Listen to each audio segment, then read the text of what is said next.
কি রে শিহাব, আজকে তো শুক্রবার, নামাজে যাবি না? চল নামাজে যাবি। না রে, আজকে শরীরটা খুব ভালো না, তুই যা নামাজ, আজকে আমি নামাজে যাব না। আরে নামাজ তো পড়ো শুধু শুক্রবারের, এছাড়া তো নামাজ পড়ো না। চল না, দেরি করিস না, চল। ভাই তোর নামাজ তুই পড়, আমাকে নিয়ে কেন পড়ে আছিস?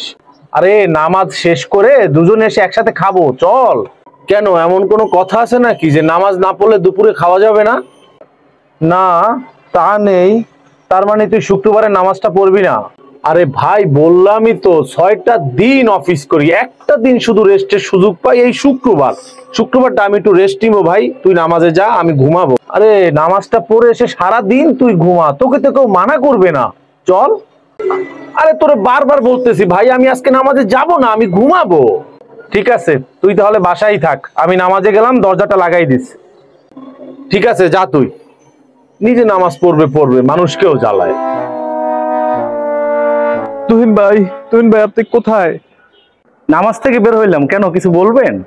ভাই আপনার বন্ধু বাসায় সিলিন্ডার ব্লাস্ট হয়ে মারা গেছে ভাই।